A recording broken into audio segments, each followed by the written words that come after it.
اسلام کا عروج و زوال اور مسلمانوں کا عروج و زوال یہ ایک شے نہیں ہے۔ اسلام کے بارے میں حضور نے فرمایا تھا بدأ الاسلام غریبا وسیعود کما بدأ فطوبی للغرباء۔ اسلام کا آغاز تو ہوا تھا اس حالت میں کہ وہ بہت ہی اجنبی تھا، کوئی اس کا جاننے پہچاننے والا تھا ہی نہیں۔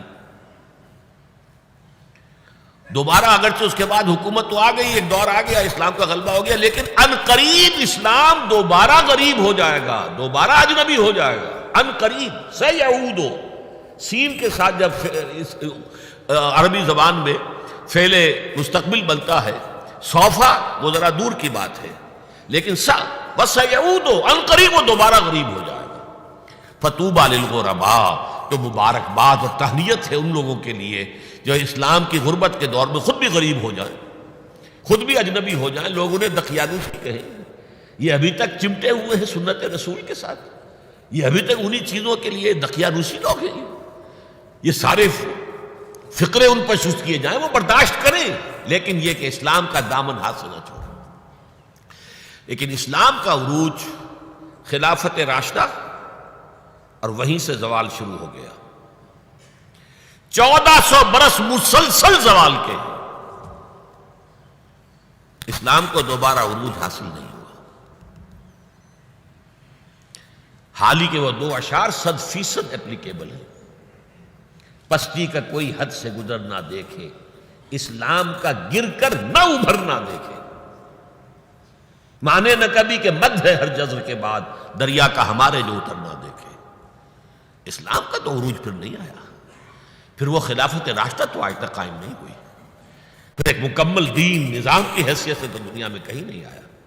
ہاں مسلمانوں کی بڑی بڑی شتوت شوکت، ان کا دبدبا، ان کا رعب، ان کی حکومت رہی ہے۔ اس میں یہ ہے کہ 2 عروج آ چکے ہیں، 2 زوال آ چکے ہیں۔ مسلمانوں کا پہلا عروج تھا اسلام اور مسلمانوں کا ساتھ ساتھ، حضور کا دور، خلافت راشدہ، یہاں اسلام اور مسلمان ساتھ ساتھ جا رہے ہیں۔ اس کے بعد اسلام کا تو زوال شروع ہو گیا، مسلمانوں کا عروج جاری رہا۔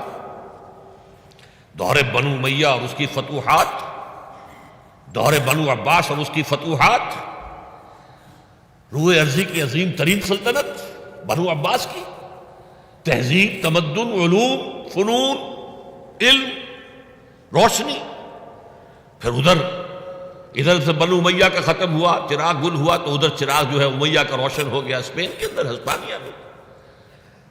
یہ سارا دور عربوں کا عروج جاری ہے، مسلمانوں کا عروج جاری ہے، اگرچہ اسلام کا زوال خلافت راشدہ کے ساتھ ہی شروع ہو چکا۔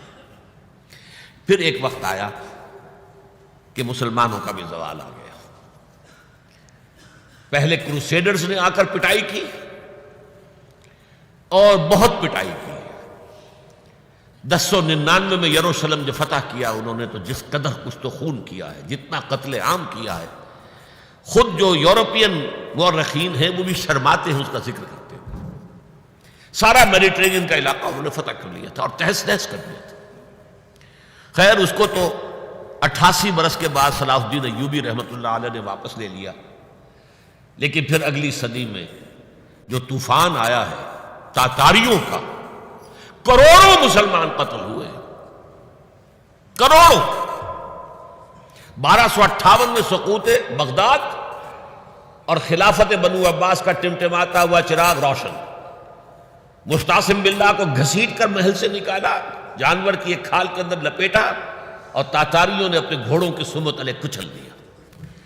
اور شیخ سعدی نے کہا آسماں را حق بود در خون بارد بر زمین، بر زوال ملک مستعصم امیر المومنین۔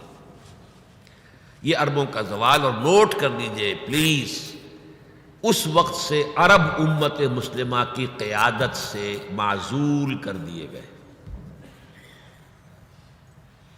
آج تک معزول ہیں۔ دوبارہ عروج مسلمانوں کو ہوا، لیکن وہ ایک معجزہ، جن تاتاریوں نے کروڑوں کو مارا تھا مسلمانوں کو، وہی ایمان لیا۔ انہوں نے مسلمانوں کو کانکر کیا تھا، اسلام نے انہیں کانکر کر لیا۔ ہے آیا فتنہ تاتار کے افسانے سے، پاسباں مل گئے کعبے کو صنم خانے سے۔ اب یہ تاتاری ہورس تھے، ٹرکس، انہیں قیادت ملی عالم اسلام کی۔ ترکان تیموری ہندوستان میں، ترکان صفوی ایران میں، ترکان سلجوقی مڈل ایسٹ میں، ترکان عثمانی کا تو کہنا ہی کیا ہے، ایشیا مائنر سے شروع ہو کر پھر یہ کہ 3 بر اعظموں پر سلطنت روما کی طرح کی ایک عظیم سلطنت قائم کی ہے، دی گریٹ آٹومان امپائر، اور خلافت بھی انہیں منتقل ہو گئی۔ یہ جو دوسرا عروج تھا یہ ترکوں کے زیر قیادت تھا، عربوں کے نہیں۔ لیکن پھر اس کا بھی زوال آ گیا۔ اس کا زوال آیا یورپین کولونیلزم کے ہاتھوں۔ آغاز ہوا 1492 میں، سقوط گرناطہ، فال آف گرناطہ۔ اس کے بعد 1498 میں round the Cape of Good Hope, راستہ تلاش کر لیا واسکو ڈی گاما نے، اور یہ سیلاب جو ہے کولونیل سیلاب آ گیا، ہندوستان، جزائر شرق الہند، یہ سارا آج کا انڈونیشیا، ملائیشیا، ہندوستان، یہ سب کے سب جو ہے فتح ہوتے چلے گئے، جس کا کلائمیکس تھا اس صدی کے، پچھلی صدی کے آغاز میں۔ اب 21ویں صدی ہے، 20ویں صدی کے آغاز میں پہلی جنگ عظیم کے بعد تمام عالم اسلام یورپی حکومتوں کے زیر نگین آ گیا۔ تو یہ نوٹ کر لیجئے کہ ان 1400 سالوں میں امت مسلمہ کا ایک عروج، پھر ایک زوال، پھر ایک عروج، پھر ایک زوال۔ لیکن اسلام ایک ہی عروج تھا، اس کے بعد سے مسلسل زوال۔